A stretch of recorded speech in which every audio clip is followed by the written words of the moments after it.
Salvando Vidas es una presentación de Inverfin, Record Electric, Cooperativa Chortizer, Fecoprod, Cooperativa Ferheim, Classic, Grupo Hilagro, Cooperativa Neuland, Lácteos Lactolanda, con el auspicio de Industrial Schroeder.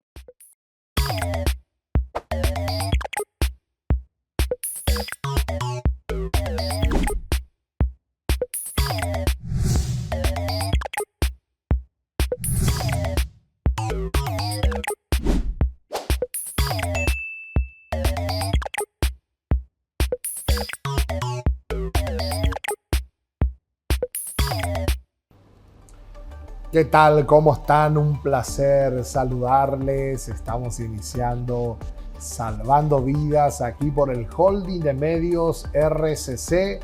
Muchas gracias por estar con nosotros, por elegirnos. Y no me olvido de la gente que escucha el programa a través de la radio, ¿verdad? Hoy estamos en Duplex, canal de televisión, radio. También después ustedes van a ver las repercusiones en prensa escrita. Estamos en todo nuestro holding de medios en radio. Desde el Chaco Central, Carmelo Peralta, Mariscal Estigarribia, con radios aliadas, parte de nuestro holding, en la capital y central, Radio Asunción, 1250 AM. Pedro Juan Caballero, también, Ciudad del Este, también nos están escuchando en Encarnación, la parte de Colonias Unidas, ahí también están siempre presentes a través de la radio, escuchando. Y bueno, agradecidos también a las marcas, agradecidos a los presentadores que renuevan con RCC y el holding un año más, 2025 ya, y nosotros estamos iniciando. Y ustedes saben también que los programas que emitimos al aire en RCC y el holding también luego se convierten en podcasts. Entonces ustedes tienen la promoción del podcast. Ustedes buscan nomás así, Juan Cruz Se Llamare en Spotify, y ahí ustedes van a tener los programas. También en YouTube, por supuesto, Salvando Vidas, en el Facebook, en todas las plataformas digitales. Un tema que para mí es el tema del año, el tema que tenemos que hablar, no solamente cuando ocurre un caso, que es lo que está ocurriendo en el Paraguay y también en los Estados Unidos, ¿verdad? Por el tema de la USAID. Se ha descubierto un esquema de corrupción y terrible, ¿verdad? Paraguay figura en la lista como uno de los países más corruptos del continente. No me gustaría que esa imagen continúe del Paraguay, un país tan lindo, tan precioso, con gente trabajadora, pero que un grupo pueda manejar los hilos del poder de una manera equivocada. Muchos hemos hablado de esto, ¿verdad? Gente que no está presa, robaron demasiado dinero, no están presas. El caso del acueducto, más de 100 millones de dólares, no hay un imputado, no funciona el proyecto, no funciona el acueducto, pueden decir lo que quieran, no hay ningún imputado, nadie se hace responsable, pero nadie. Y el pueblo sufre. El chaqueño sabe lo que es no tener agua. Por eso celebra cuando llueve, porque los aljibres se llenan y de eso viven un tiempo. Pero 100 millones de dólares se invirtieron, más de 100 millones de dólares. Ahora está en manos de la ESAT a ver qué puede hacer. Antes el Ministerio de Obras Públicas, ahora está en manos de la ESAT. Y así puedo hablar corrupción en la educación, corrupción en salud, corrupción en obras públicas, lamentablemente corrupción en el Ministerio de la Niñez, en todos los ministerios. Esto es transversal. Y usted me puede hablar, y estás hablando de este gobierno. No, estoy hablando de todos los gobiernos. Lamentablemente, los gobiernos que entran tratan de solucionar algunas cosas, luego el esquema ya está preparado, pues. Lamentablemente, el esquema ya está preparado para el tema de la corrupción. Lamentablemente. Y bueno, no es fácil venir a este programa a hablar de esto. Y algunos no querían venir. Y yo por eso celebro que hoy está con nosotros el apreciado Julio, ex director de la aduana, de amplia trayectoria, y él sabe lo que es el peso de hablar de este tema. Así que Julio, gracias por estar con nosotros. Un placer, Juan, y bueno, realmente con mucho gusto vamos a tratar de abordar este tema. Difícil, tiene aristas multiplicadas por no sé qué número, pero realmente es un tema muy complejo. Es muy complejo, sí. Así mismo es. Julio, ¿y qué tal? Después de un año, ¿cuántos años ya dejaste? Un año y medio, ¿verdad? Y bueno, el 14 de agosto, no fui el 15, el 14 de agosto, sí, vos te fuiste ya, un día antes salimos para no ser destituidos. Sí. El 14 de agosto del año 2023 dejamos la función. Exacto, sí. Entonces, desde esa fecha estamos en el sector privado. En realidad, en la docencia estudié hace ya 25 años aproximadamente, en la docencia universitaria. Y bueno, mucho tiempo en organismos internacionales. También llegué a ser gerente de área del Banco Central y mucho antes, a los 30 años más o menos, 31 años, fui director de lo que hoy es el INE, que era en esa época Dirección General de Estadística, Encuestas y Censos se llamaba en ese momento. Bueno, en la aduana no hay corrupción.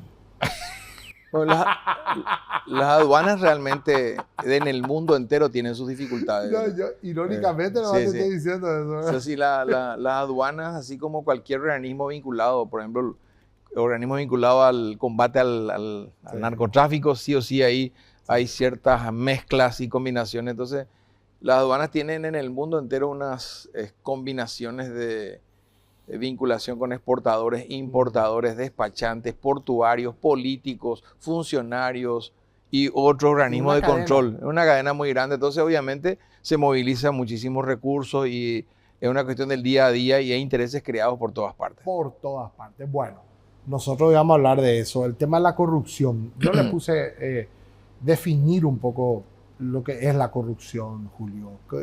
¿Qué entendés cuando yo te hablo de corrupción? ¿Qué te viene a la mente? Abuso de poder, influencia, tráfico de influencia, aprovecharse de la información privilegiada, tráfico de información clasificada y básicamente abuso de una posición predominante para beneficio propio en detrimento de un tercero, ¿verdad? Entiendo. Entonces, Julio, cuando vos llegaste a la aduana, ¿vos no tenés antecedentes de estar en la aduana? No, yo nunca estuve en la aduana, nunca fui de carrera, previamente estuve 17 años en Naciones Unidas como economista jefe en áreas técnicas y después sí pasé a estar 5 años en la función pública. Entiendo. Ahora, Julio, cuando llegaste a la aduana teniendo ese concepto de corrupción, ¿encontraste algo terrible ahí? Sí, realmente, básicamente se encuentran cuestiones complejas, se encuentran obviamente prácticas, se encuentran antecedentes y uno tiene que arar con los bueyes que tiene, porque obviamente la función pública no te permite desmantelar y poner gente nueva, no funciona así. No funciona, ¿no? Uno tiene que arar con lo que tiene y algunas personas de confianza puede incorporar temporalmente y más si uno puede hacerlo a nivel de comisionamiento, pero no hay un margen muy importante para llevar un equipo renovado, digamos. Entiendo. Bueno, yo hoy quiero hablar contigo de la idea del programa es poner a conocimiento del televidente o el que está escuchando la radio, en el podcast, luego, cómo funciona la corrupción. En un país chico como Paraguay, según el director de estadística, somos 6 millones de paraguayos, 6.300.000 con la inmigración y todo. Un país relativamente tercermundista, pero con mucho dinero despilfarrado, con mucho dinero en las arcas de personas que manejan muchas veces el hilo del poder, ¿verdad? Como bien definiste. Yo quiero hablar contigo de la corrupción en compras públicas. ¿Cómo funciona el tema ahí, Julio? Tratemos de hablar en español en términos así para que el televidente entienda. Cuando se hacen compras públicas, ¿qué sería compras públicas? Una copa, útiles escolares, cemento, asfalto, sí, obras, ¿cómo funciona eso, Julio? Vaso de leche, sí, merienda, o sea, todo tipo de compras. Realmente ahí creo que según estudios internacionales hay un 20 o 30% de sobrecosto por corrupción en América Latina en las compras públicas. En todo. A nivel internacional es el promedio. Algunos países obviamente mucho más serios que otros, pero América Latina tiene ese gran problema. Entonces, ese 30%. 20 a 30% dependiendo del país, tienen, digamos, sobrecostos. Entonces, ¿qué significa eso? Obviamente que se sobrefacturan, que muchas veces te pueden vender o a veces digamos, disminuyen el tamaño, el grosor. Hay de todo tipo. Yo te puedo contar experiencias sin dar nombres. Contame experiencia, Julio, sin dar nombres, por favor, para que así aprende mejor el televidente. Voy a contar un caso muy particular y obviamente no voy a dar nombres, pero obviamente algunas personas van a identificar a qué me refiero. Recuerdo que ya heredé un caso, pero había toneladas de varillas de hierro que habían entrado al Paraguay, y esas varillas no tenían el grosor que deberían tener. O sea, no estaban aprobados por digamos, los organismos competentes del país, de modo que si se utilizaba en una construcción corría riesgo. No hace mucho en un país de ahí de Asia Oriental, o sea, no sé si Oriental o el sudeste asiático, un edificio completo cae y mató a 1000 personas. Sí. Bueno, entonces me toca administrar un caso ahí, para que se vea cómo está todo vinculado, sector privado, público, judicial. Y bueno, nosotros cuando se intentó despachar, la propia UIP me escribe y me dice el titular, me dice, un peligro, el director, eso no puede salir. Ok, vamos a revisar. Bueno, no, esto no sale. Aparece una persona vinculada a los despachos aduaneros, una empresa, y me dice, director, esta carga nosotros colocamos para Bolivia, pero no, ellos van a usar ahí la especificación técnica, funcionaría esto. Ok, fantástico. Si va a salir de Paraguay, fantástico, pero vamos a tener un equipo que va a acompañar hasta que salga de Paraguay y que certifique la aduana de Bolivia de que salió de Paraguay. Se borró la empresa. Se borró. ¿Qué pasa? ¿Cuál era la intención? Era simular la salida, pero en realidad iba a quedar adentro. No puede ser. Esa era la intención. ¿Cómo se hace la simulación, director? Y te hacen de que hay un despacho. Hoy ya es difícil porque ya tenemos conexiones con las aduanas. Sí. Entonces yo iba a tener el reporte, si entraba o no entraba, pero obviamente si yo estaba de acuerdo podía ayudarles, ¿verdad? Pero bueno, entonces finalmente se borra porque le dijimos, nosotros vamos a enviar un equipo de inspectores que van a acompañarles, en realidad guardas se le llaman a eso. Finalmente se vuelve no hubo caso, aparece más tarde otra empresa ya para Argentina. Ok, nosotros vamos a acompañar hasta que pase por Argentina. Así le dijiste. Se borran de vuelta, otra empresa. Segundo ya. Finalmente aparece un juez ordenando la entrega, porque ya estaba incautada la carga, la entrega a la empresa. Entonces yo le digo al funcionario, te vas a quedar ahí, no vas a entregar. Por eso no cumple con la especificación técnica. 14 patrulleras aparecieron de la policía. Y me dice el administrador, director, mañana es mi cumpleaños, no quiero amanecer en la cárcel. Y no importa, no vas a entregar, es orden judicial. Ya están pateando la puerta. Patearon la puerta, llevaron, le denunciamos al juez. El juez después me visita pidiendo socorro. Le dije, no hay caso, cometiste un error. Finalmente le sancionan al juez, le sancionan, pero la carga salió, no se recuperó. Yo no sé qué pasó, ya terminé mi gestión. Probablemente en algún edificio esas varillas hayan sido utilizadas. Qué terrible. Te das cuenta que hay una vinculación. La policía obviamente cumple orden, ¿verdad? El juez no sé si salió vivito y coleando de todas maneras, ¿verdad? Pues finalmente fue sancionado, pero no sé qué pasó después porque habrá apelado. Pero ahí está, digamos, toda esta cuestión, este engranaje. Estamos hablando de compras, ventas. Entonces, a nivel, te cuento otro detalle. No doy nombre ni nada. Por favor, tranquilo. Decidimos comprar los escáneres. Y finalmente teníamos 6, 7 millones de dólares para la compra. Aparecen los oferentes, costaban 7, 8 millones de dólares algunos. Imposible, en el mercado estaba a 3 millones. Yo declaro desierta la licitación inicialmente. Después aparece un grupo empresarial que ofrece un financiamiento por 80 millones. Improbable que suceda eso, tienes que endeudarte y el Congreso tiene que aprobarte. Como no corrió eso, denuncian ante la opinión pública.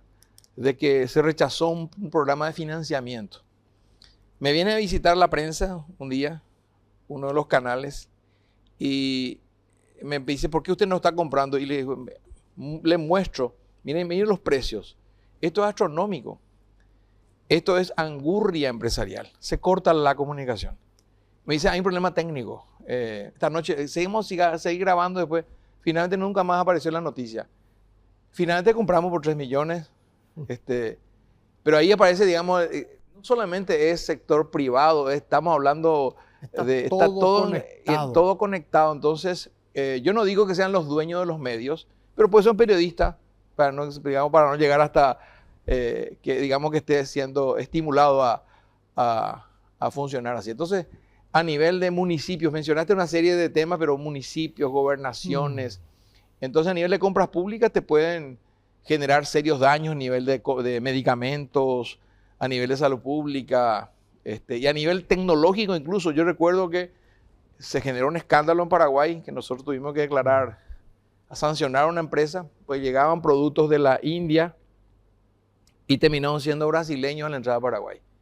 Y eso vulneró los controles tecnológicos porque finalmente el software fue modificado para que pase como brasileño. Finalmente eso se detectó, se hizo un sumario, fueron condenados y finalmente una condena. Pero me llevó hasta hace poco, tuve que hacer declaraciones, ya saliendo, habiendo estado fuera ya. Entonces, a nivel de compras, funciona de esa manera. Y por otro lado, un caso muy concreto, íbamos a equipar un edificio y me llega una carpeta con todos los precios y me dice, esta empresa quiere proveer. Yo me fijo, los precios eran enormemente diferentes a lo que yo me imaginaba. Y se armó otro escándalo. Finalmente logramos, eso podés verlo en la Dirección Nacional de Contrataciones Públicas, hasta hoy está, dice, caso exitoso, 80% de ahorro. Y lo hicimos con carpinteros nacionales, con 8 carpinterías, que le tuvimos paciencia porque no tienen la escala para producir en gran medida, pero lograron hacer de buena calidad y hoy es el único edificio que está funcionando en todos esos grupos, digamos, edificios corporativos y con un equipamiento donde, según la propia Dirección Nacional de Contrataciones Públicas, se ahorró 80%. Yo revisé hace poco cuánto era el ahorro, finalmente fue 60%, no llegamos a 80, pero 60. Pero, de todas maneras, entonces, así funciona el tema de las compras y entonces, imagínate las compras a nivel internacional, 20% de sobrecosto por corrupción. Y se vivió eso en el COVID. Vamos a seguir hablando de esto. Entonces, breve corte y seguimos aquí en Salvando Vidas. Hoy hablamos de estos temas. Yo me quedo en silencio porque estoy aprendiendo muchísimo. Es que cuando uno escucha esto, nunca más piensa igual. Hasta que vos no escuchás esto, vos te decís, no, si se hizo licitación, está todo bien. Pero no es así. Muchas veces no es así. Breve corte.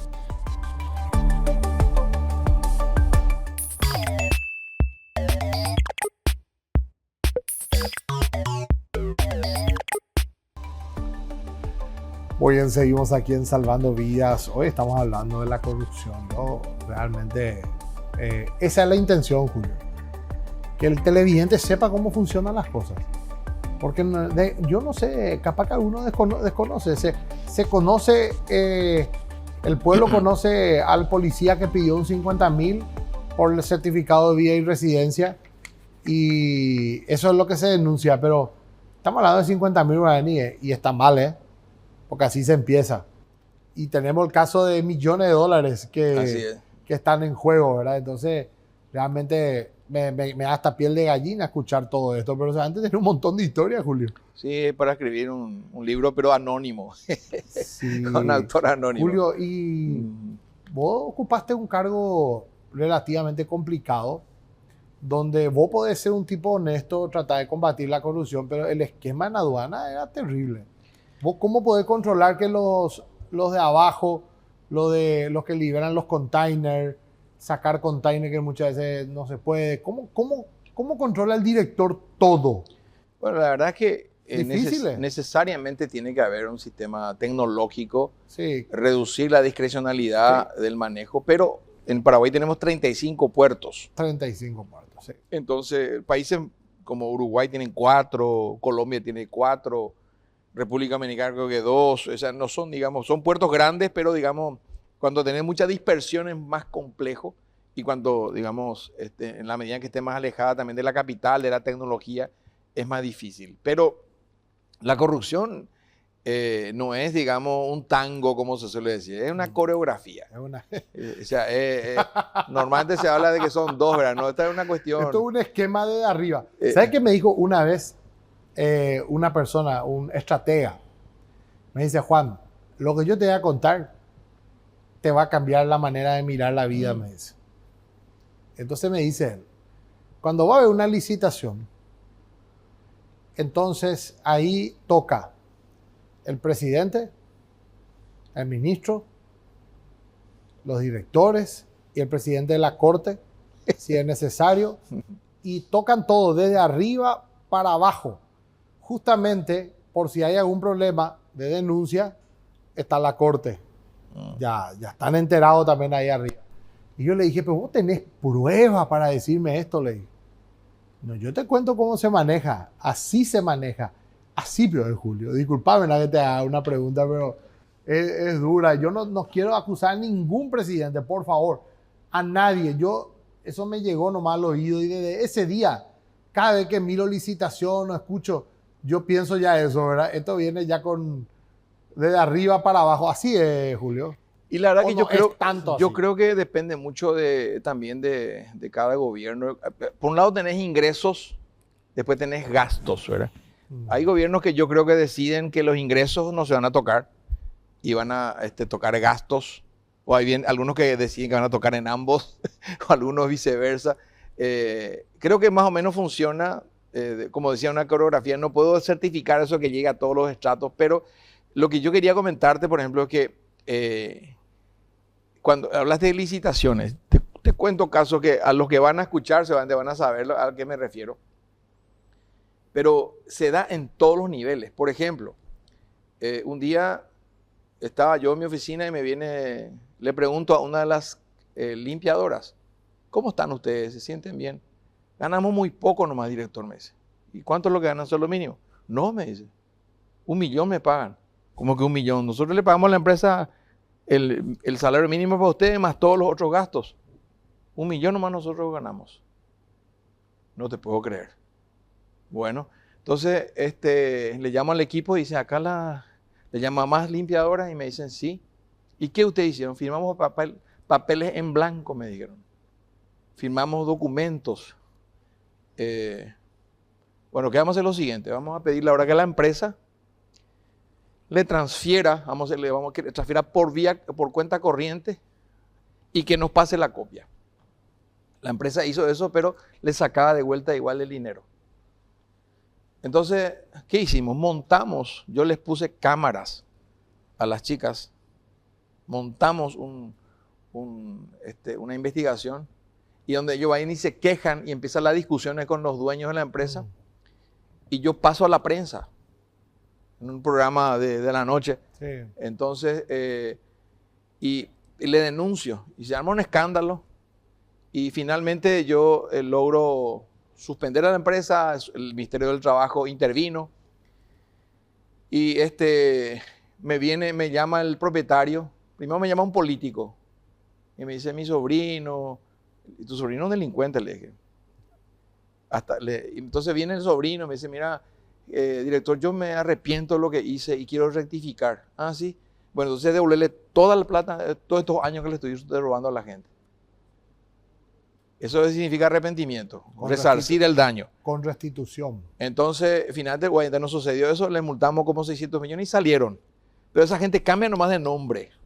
Después volvió. No, y después se meten por otras empresas y te puedo asegurar que ese esquema digamos, de empresas de limpieza, no digo que sean todos así, pero hay una gran cantidad que está operando de esa manera.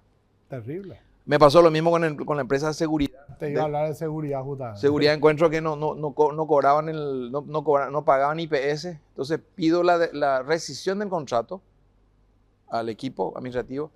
Al otro día todos ya estaban en IPS. Entonces dije, bueno, no va a ser más grave el daño si yo ahora saco a la empresa y toda esta gente se queda desempleada. Ya que ya están en IPS, por lo menos están ahora en IPS. hago un recorrido en ese caso fui a Concepción y se me acerca uno de los guardias y me dice, director, nosotros no cobramos nuestro aguinaldo. ¿Cómo que no cobramos su aguinaldo? ¿Y qué hicieron? Firmamos papel en blanco. Entonces, finalmente lo que hicimos fue sacarle a la empresa y contratarle a los 100 que teníamos.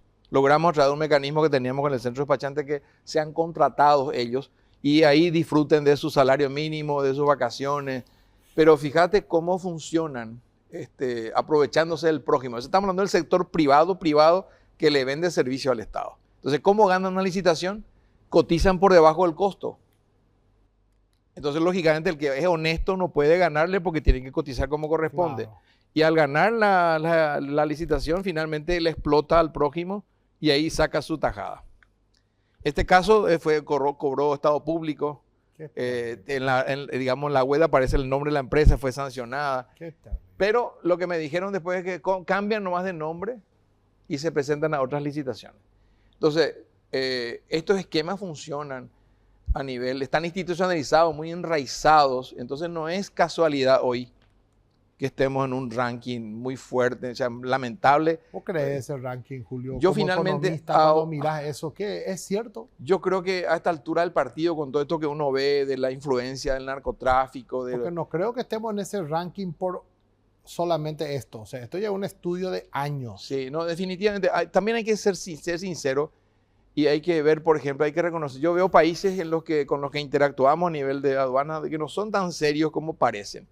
Pero su gente también tiene saben que su comentario va a dañar más, entonces son un poquito más moderados porque estas son encuestas de percepción.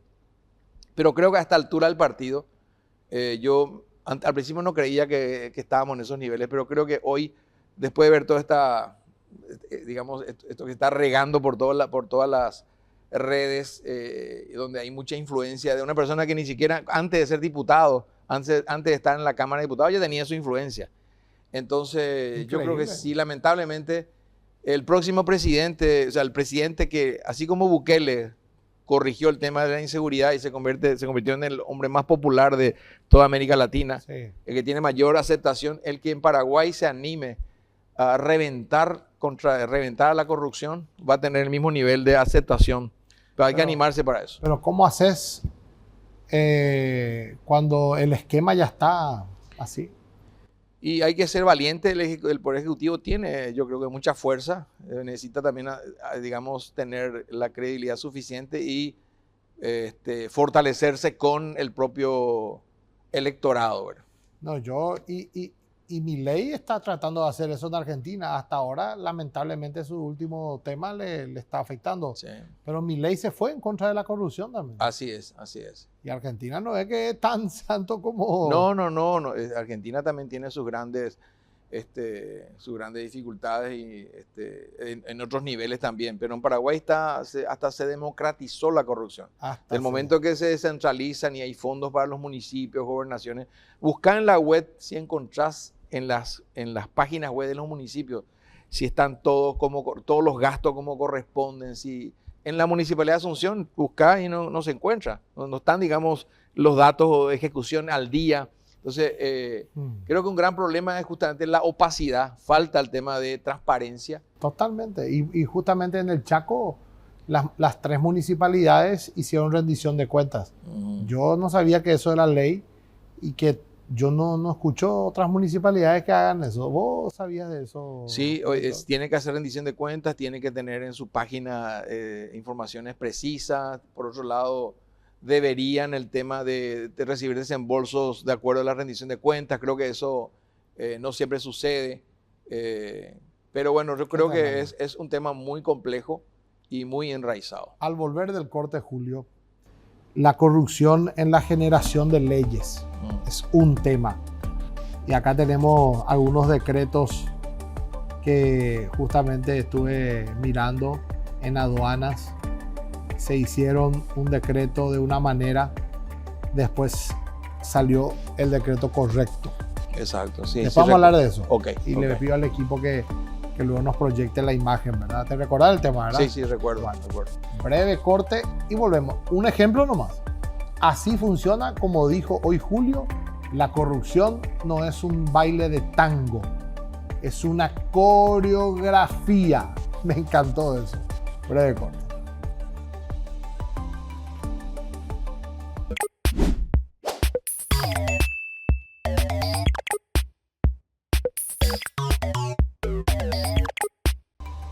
Muy bien, seguimos aquí en Salvando Vidas. Estamos hablando con el tema de la corrupción, ¿verdad? Y ahora vamos a ver cómo las leyes se acomodan a la corrupción también. Cómo se acomodan las leyes a la corrupción. Voy a leer una imagen que saben del equipo nos va a poner en pantalla. Decretos referentes a vehículos considerados como flex. Entonces tengo acá el decreto número 12103. Esto es del año 2008. Artículo 3. Son vehículos flex fuel, así como ¿cómo suena? Aquellos que pueden utilizar indistintamente etanol hidratado y gasolina o nafta pura o mezclada con etanol o una combinación de ambos en cualquier proporción. Esto en el 2008. Luego hay otro decreto claro y correcto, la misma cosa, pero dice una combinación de ambos en cualquier proporción. Y después el decreto mutilado o cercenado, o una combinación de ambos en cualquier proporción. Faltan detalles ahí. El primer decreto, abajo de acuerdo dice, a este decreto no existen autos nafteros, todos son flex. Así, el primer decreto definía más abajo, dice, se considera 85% de alcohol. Sí, yo leí la parte subrayada nomás. Sí. Después se corrige, o sea, se mutila y desaparece ese 85% y queda en cualquier proporción. En cualquier proporción. Entonces, obviamente, como todas las naftas tienen 20% más o menos de alcohol, no existía en nastero, eran todos flex. Entonces, algunas empresas se aprovechaban de eso y traían vehículos nasteros como si fueran flex, porque no hay... y entonces, obviamente, cae el impuesto y le avisan seguramente al presidente, cambia, el mismo presidente cambia y dice, redefine bien. Pasa un tiempo y aparece otro presidente y vuelve a mutilar. Y ahí ya dura 10 años ese decreto. 10 años duró. Y después hay un decreto vigente del 2019. Eso ya lo redactamos nosotros. ¿Cómo queda? Y queda finalmente, se define como vehículos flex aquellos que funcionan con alcohol y con nafta, y se considerará flex a los efectos de este decreto, dice ahí, aquellos que tienen como mínimo 85% de alcohol certificado por el fabricante.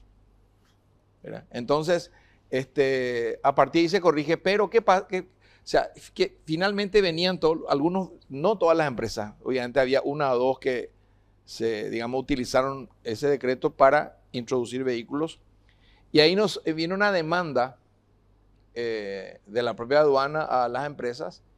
Y ahí me tomo yo, ya heredo el caso. Y ahí fue para mí muy complicado. Porque si yo le condenaba a la empresa, porque, iba a perder el caso por ese decreto. Y si perdía en la justicia, los que trajeron y pagaron bien, me iban a pedir la devolución del impuesto porque tienen derecho hasta un año. Eso equivalía a $100 millones. Si yo le condenaba y perdía el caso, y iba a pasar eso. Y si yo le sobreseía, también iba a perder el caso, 100 palos verdes también. Entonces, lo único que nos tocó es primero modificar el decreto y segundo, hacer un peritaje. Y con el peritaje absolvimos porque no había caso de condenarle porque la norma le favorecía. Cuando me pregunta el presidente de la República este caso, no entiendo, Julio, explícame. Y no era tan fácil de explicar. Voy a usar las mismas palabras que usé. Espero que nadie se moleste. Yo le dije al presidente, le mencioné el caso de un travesti muy famoso en la Argentina. Le dije, ese fulano de tal, de acuerdo a nuestras legislaciones, hombre. Porque acá, obviamente, y de acuerdo al manual del creador, también es hombre. Su ADN dice que es hombre. Capaz que en la Argentina él es, en esa época, no sé ahora cómo estará, su cédula dice que es mujer. Y hasta puede morir de cáncer de próstata, pero de acuerdo a la ley de ellos es mujer. Entonces pasa lo mismo. Estos vehículos son técnicamente nasteros, pero el decreto le faculta librarse de nosotros, no le podemos sancionar. Entonces la única salida que tenemos, y ahí entendió el presidente. Sí, entiendo. No, y vos sabes que ahora al escucharte hablar de esto, Julio, estamos llenos de leyes así. Echa la ley, echa la trampa. Pero... Y sí, la verdad que obviamente pueden haber concesiones, pueden haber especificaciones técnicas muy exageradas como para que solamente ingresen ciertos grupos. Pueden haber especificaciones técnicas como mencioné. O sea, hay muchísimas maneras, por eso que digamos que tiene que haber transparencia, tiene que haber discusión, tiene que todo estar transparentado para que la gente opine y todos los sectores, incluso afectados, reaccionen, ¿verdad? Porque... Sí, no, yo estoy pensando nomás también, y estas leyes pues se hacen en el Congreso. En el caso particular, bueno, eso en realidad fue... de leyes en general. Esto, digamos, decretos, pero las leyes también, ¿verdad? Pueden haber, la ley de presupuesto mismo puede tener algunos elementos que direccionen, y eso es parte también del mecanismo de la corrupción, ¿verdad? O generan presupuesto para ciertos sectores. Es un tema muy complejo, por eso que la sociedad tiene que estar muy bien informada. Muy bien informada. Vos sabés que, Julio, justamente porque dice que el pueblo perece por falta de conocimiento. Exacto. Nosotros tenemos que leer. Voy a leerte los decretos, creo que leíste la parte de arriba. Sí, yo tengo acá, pero podés leer si querés. La parte de abajo es la que... Sí, el decreto número 12.240. Ese abajo estará aclarando de que efectivamente el 85% es alcohol. Sí, acá dice eso. Y después dice, el segundo... Son vehículos flex fuel los que están diseñados para funcionar adecuadamente con 85% de alcohol, E85 o 100% de alcohol. Exacto. Cualquier vehículo con menor tolerancia al alcohol, que es E85, no será considerado flex. Ese es el correcto. A los efectos de su importación y comercialización, igualmente será necesaria la presentación del certificado técnico visado, expedido por el fabricante de los vehículos, identificando si son flex, fuel, E85 o E100. Ok, eso fue, digamos, ya la modificación del 2019, pero antes de eso teníamos mutilaciones, 2 o 3 veces se corrigió, finalmente el mutilado duró 10 años. 10 años, o sea, ¿cuánto se eludió? Porque realmente no podemos hablar de evasión porque era una elusión porque el decreto le favorecía. Entonces cualquiera te va a decir, no, pues técnicamente, no, pues la ley, el decreto es el decreto, el Poder Ejecutivo tiene facultades para fijar eso y bueno, y finalmente yo no estoy seguro si el Ejecutivo estaba involucrado, pero algún asesor jurídico por ahí pudo haber estado, y ni se habrán percatado. Sí, yo creo que el primer gobierno se percata cuando le cae la recaudación y corrige rápidamente. Después aparece un tiempito después, vuelven a mutilar. Entonces parece muy extraño de que... Por eso esto es un mecanismo. Sí. Vos llegaste a ver, salió una serie en Netflix del mecanismo de la corrupción de la policía, no de la corrupción en Brasil, justamente involucraba al actual presidente de Brasil, Lula. Y estuvo preso por eso, ¿verdad? ¿No? ¿Llegaste a ver esa serie? El mecanismo. Creo que sí. Realmente... Al final el policía dice, yo no puedo con esto.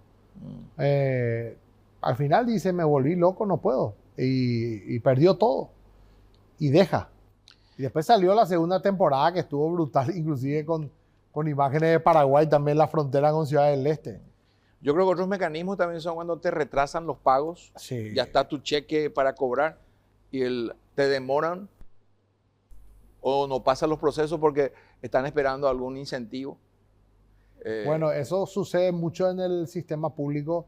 Dicen que a los que pagan, ¿cómo se llaman los tiradores? Tiradores se le dice luego 10%. Asipio es, Julio. No sé, no estoy seguro de los porcentajes, pero sí. Pero Asipio funciona, Julio. Yo nunca estuve en el sector público, vos sí.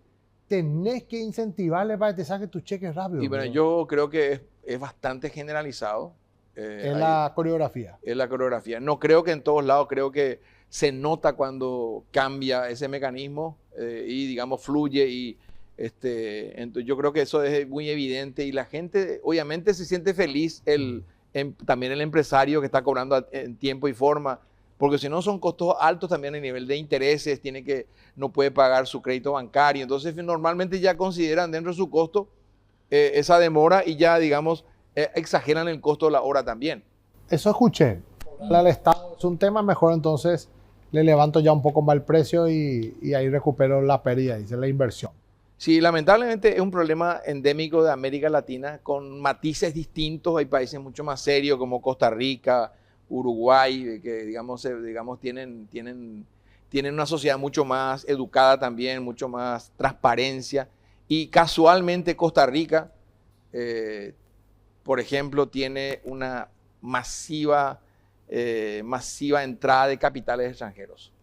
Uruguay también tiene mucho más que nosotros. Entonces nosotros tenemos un 10%, bajos impuestos, tenemos mercados poderosos al lado, tenemos costo de mano de obra, digamos, significativamente inferiores al resto, tenemos excedente energético, pero no están viniendo las inversiones. Así es. Entonces definitivamente hay debilidad institucional que debe corregirse. Julio, al volver del corte, quiero hablar acerca de la corrupción en el sector privado también. Porque así como hablamos del sector público, el sector privado también juega, no se salva de la orquesta, señores. ¿Te mandaron alguna vez un regalito con algún incentivo? ¿Alguna vez recibiste? O sea, no es que lo llevaste a tu casa, o sea, antes lo rechazaste, pero te llegó algún mensaje que está una camioneta ahí para vos, o esto, lo otro, si le haces un favor. La verdad que tuve ofrecimientos. Contame, no puedo volver con. Dale. No vayas a mencionar nombres, porque si no, Julio está en paz en este momento. Está paseándole a su perrito tranquilo. Y eso no tiene precio, ¿verdad? Breve corte.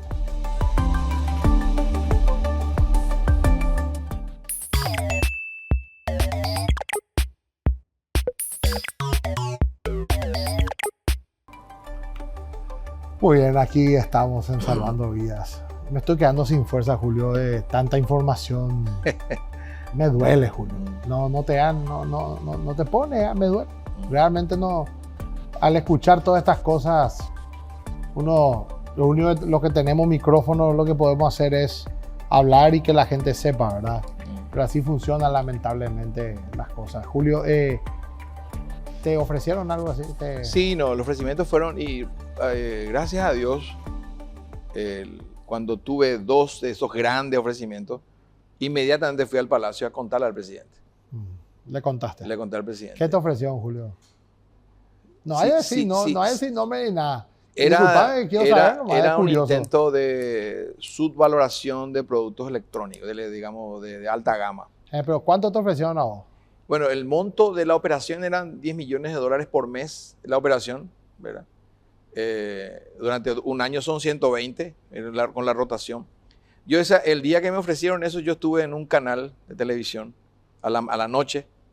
¿Puedo decir nombre o no? Claro, sí. Estuve con Carlos Peralta en el Péndulo y él me hizo la misma pregunta. Yo dije, sí, hoy vino un político con un empresario y me estaba observando seguramente.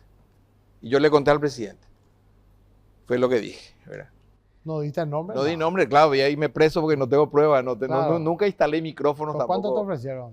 No sé cuánto de esos 10, creo que la subvaloración era un tercio para el oferente un tercio para el director, y era una no sé cuánto, era una cosa de loco. Otro caso que sí conoce la gente bastante dentro de la propia aduana es que me visitó un empresario y me dice, el director hace del 2008 que busca que me firmen un documento y no me firman. Si usted me firma esto, yo tengo acá para usted 20 hectáreas del río Paraguay. Y estaba a mi lado, estaba el vicedirector, el que estuve en mi época. Se iba a retirar, que no, quédate, Roberto. O sea, Roberto Quiñones, ya, quédate, Roberto. Yo le digo al señor, no hace falta, si usted se merece, yo le firmo. Y se va el hombre. Entonces yo le llamo a un amigo, en común también le conocemos, le llamo, le digo, ¿sabes qué? Tuve ese ofrecimiento, una locura. Y me dice, ¿qué tontos son? Me dice el amigo. ¿Por qué no le pedís que le donen la aduana? Porque la aduana necesita un lugar, un espacio en ese lugar. Cierto, Tomo el teléfono y le digo, doctor, bueno, un doctor, un empresario, hace tu oferta a la aduana. El hombre hace su oferta. Yo le firmo. Y resulta que mi firma no le servía mucho, había sido porque él pensó que con eso iba a traer inversiones, porque no era como él pensaba. Pero vende el hombre lo que ya firmó. Y yo le demando. Y hoy está en la Corte Suprema. Se está disputando. Ya no son 20, sino que quedaron en 12 hectáreas. Hay disputa. Pero ese tipo de situaciones suceden. Increíble. Ese caso se conoce muy bien. Espero que no se moleste el empresario que me está escuchando, pero... Sí, ya fue público. En realidad fue, digamos, también supo el presidente, pero en este momento está en la Corte Suprema disputándose esa propiedad para la aduana porque el hombre vendió. Aparte, y ya había ofrecido. Ya puso su oferta, yo ya hice las gestiones, ya empezó el proceso. Fuimos a poner nuestro cartel ahí, propiedad de la aduana. Fueron y tiraron el cartel, pusieron propiedad privada, tiramos el cartel, propiedad de la aduana, y se armó el bochinche hasta que entramos hasta la Corte. Entonces, son situaciones, estas son cuestiones, si te puedo escribir un libro sobre todo este tipo de situaciones. Entonces, por eso te hablo de coreografía. En este caso, este hombre no tenía seguramente mala intención, sí se portó mal al ofrecer a la aduana y después vender de vuelta, ¿verdad? Yo estoy pensando nomás en el sector privado, servicios médicos, servicios de seguridad, servicios de bocadito, servicio de todo al Estado, ahora en hambre cero también. Esto es una coreografía realmente, pero ahí el sector privado es el que trata de torcer.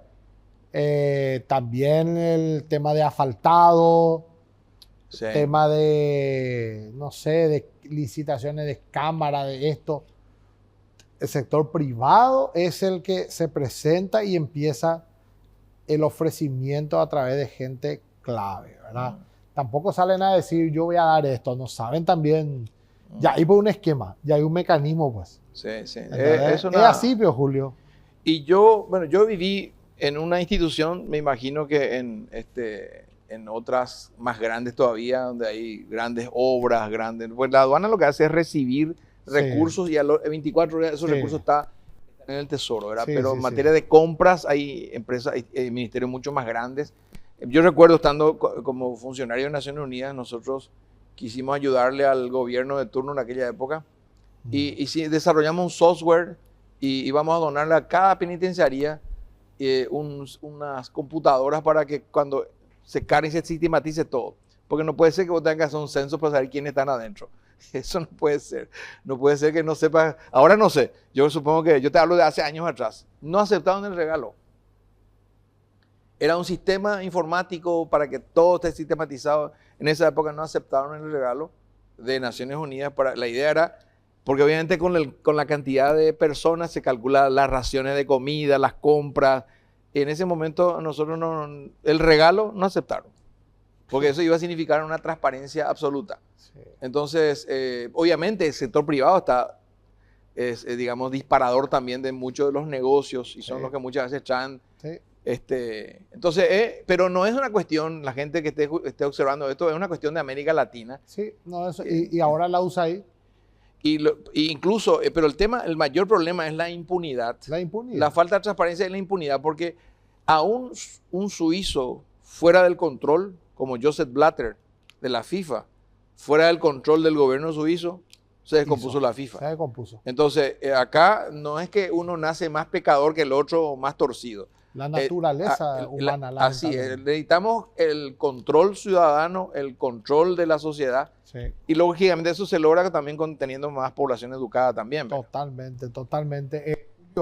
El tráfico de influencias también es común acá en Paraguay, ¿verdad? Ahora estamos viendo cómo este señor que ya falleció sigue siendo tendencia durante casi 2 o 3 semanas ya. Tráfico de influencia con mensajitos a jueces, comandancia de la policía, ponerme destacar a los militares, a esto, lo otro. Impresionante, Julio. Sí, efectivamente. El tráfico de influencia es algo muy fuerte que puede torcer leyes, puede torcer, puede haber gente inocente en la cárcel. Gente inocente. Y probablemente haya, digamos, en la cárcel gente que, y digamos... los que caen muchas veces es el eslabón más débil nomás. Así es. Entonces, realmente Hay veces que yo tuve una experiencia con un arrocero muy joven, que en esa época tenía 28 años nomás. Guillermo Sub, no sé si lo ubicas. No. Es un descendiente ucraniano que me llamó y me dice, director, yo te quiero ayudar. Me están pidiendo coima y quiero atraparle al que me está pidiendo. Es fantástico.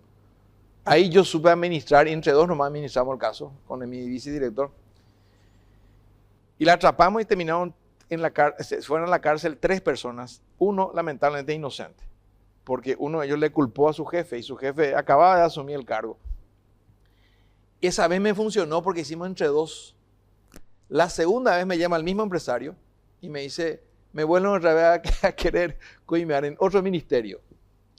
Y yo le llamo al titular de ese ministerio, no voy a dar nombre, y se desmantela el operativo. Se enteraron y no pasó nada. Entonces, cuando uno lo hace de manera prudente, por eso, en este caso, estoy hablando de algo positivo, un empresario animándose a denunciar. ¿Cuáles son los costos de la corrupción, Julio, al país? Tremendos son, ¿verdad? Y si hablamos de compras públicas y 20-30%, hay una estimación de 3% del PIB, 3,5%. El PIB está en 45.000 millones, o sea, son 1.300 millones de dólares aproximadamente, de acuerdo a estimaciones gruesas. Pero si uno mira el tema de eficiencia, si uno mira el tema del grosor del cemento, del asfaltado, si uno mira, no sé, viviendas en varillas, en tamaño, en mezcla, uno puede sumar, es digamos, muy grande. Lamentablemente hay un problema en el ser humano, un problema de que parece ser que el dinero es mucho más importante que la vida misma, por eso que hay gente que incluso hace fraude hasta con medicamentos, ¿verdad? Entonces, de estimaciones se hablan de 20-30% en compras públicas en América Latina, con matices distintos en algunos países. Y para el caso de Paraguay creo que está una estimación en materia del PIB total, cerca de solamente corrupción, ¿verdad? No, sin considerar ineficiencia, porque ahí uno puede ver más detalles también, ¿verdad? Errores de cálculo, disminución de tamaño, a lo mejor podrían hacer con digamos, más anchas las calles, más cables más gruesos. Bueno, si uno suma todo eso, debe ser mucho más grande. Julio, ¿qué hacemos? ¿Cómo eliminamos la corrupción? Yo sé que la naturaleza humana literalmente está podrida y la corrupción va a existir siempre. Pero ¿qué hacemos? Yo decidí hablar de esto en los programas de televisión. Aquí tengo, Julio, la Biblia. La Constitución creo que es nuestra norma de vida espiritual y nuestra norma de vida terrenal, llamémosle así, la Constitución. Y quiero hablar de esto. No podemos callarnos. Es de una manera que puedo aportar. Yo como pastor también, no me puedo callar. Tengo que hablar de esto. Si el televidente me entendió hoy cómo funciona, yo ya estoy contento. Yo no le quiero llevar a la cárcel a nadie. Para eso está la fiscalía, está el juez, ¿verdad? Pero ¿qué hacemos, Julio?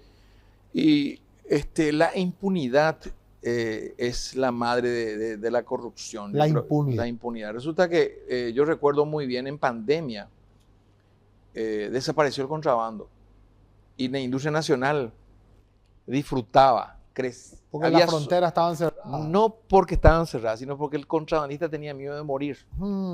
Porque era tan fuerte la imagen de Ecuador, muerte en los hospitales, que había temor de muerte.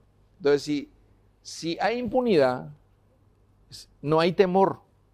Ahora, si uno mira, lamentablemente tiene que haber un proceso fuerte de encarcelamiento. Que no hay acá. Que no hay. No conozco yo contrabandistas que estén, digamos, condenados por largo tiempo, por lo menos van un rato.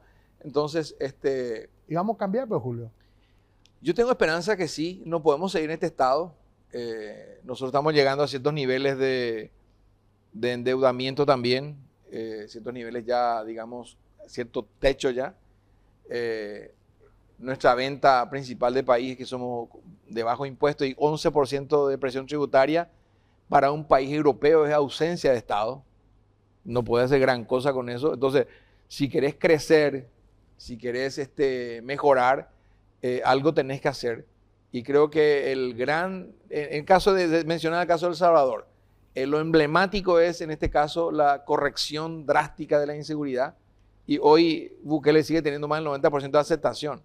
En Paraguay, el que se anime a hacerlo con violencia y arriesgando su propia vida para corregir el tema de corrupción y que sea drástico, que todos estos ministerios muy fuertes corrija y muestre resultados, se va a convertir, va a tener una aceptación altísima. Entonces tiene que animarse, aunque llegue al poder con compañías no deseables, porque muchas veces hay que sumar cantidad de votos para llegar, pero una vez que el que llegue tiene que ser fuerte y tiene que arriesgarse. De lo contrario, este país va a ser un país fallido, un estado fallido.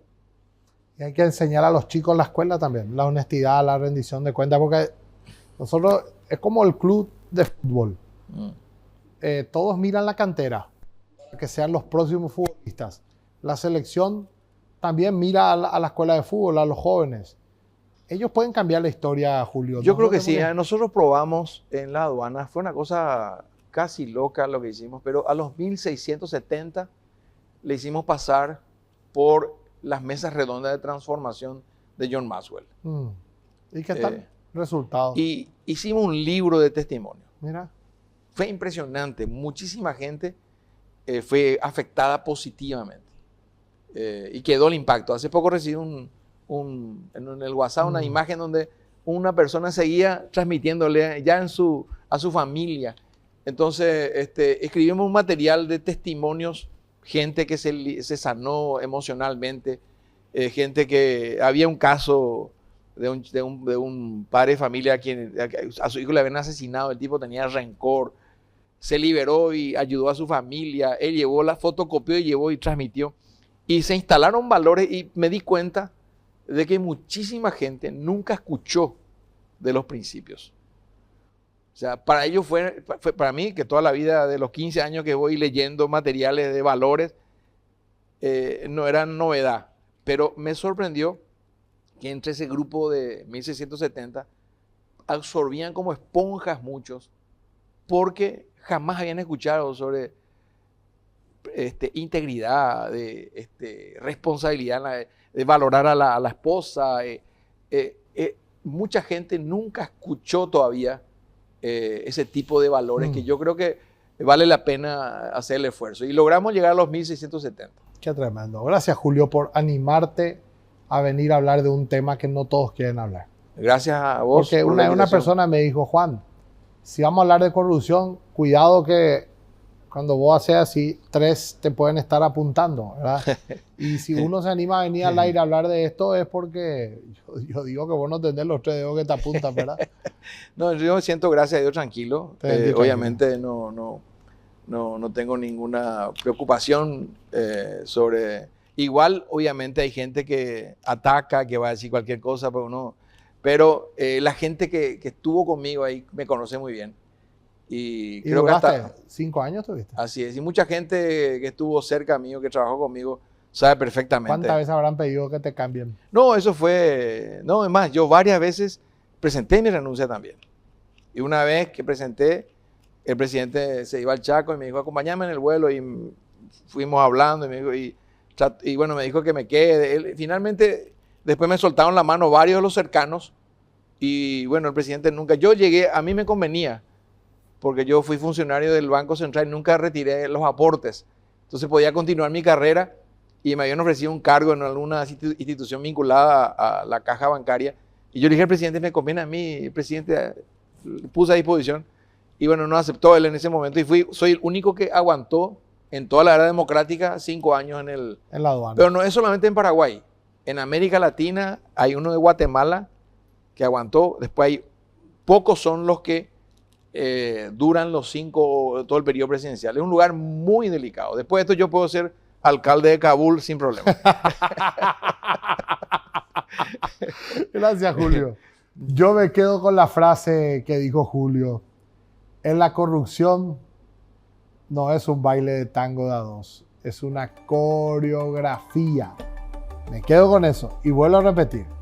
La corrupción en el Paraguay o en América Latina no se baila de a 2, como el tango.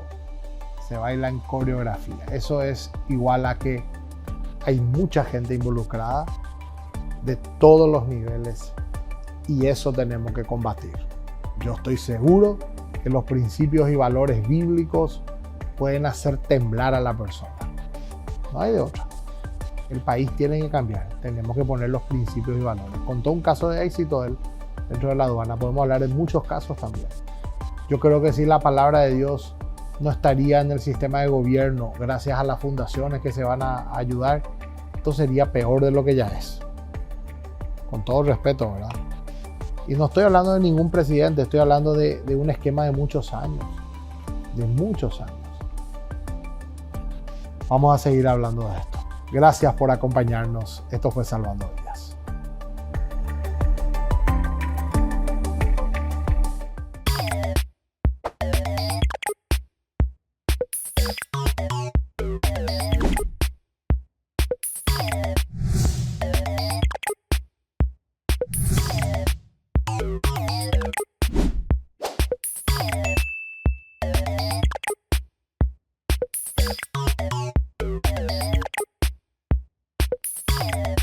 Salvando Vidas fue una presentación de Inverfin, Record Electric, Cooperativa Chortizer, Fecoprod, Cooperativa Ferheim, Classic, Grupo Ilagro, Cooperativa Neuland, Lácteos Lactolanda, con el auspicio de Industrial Schroeder,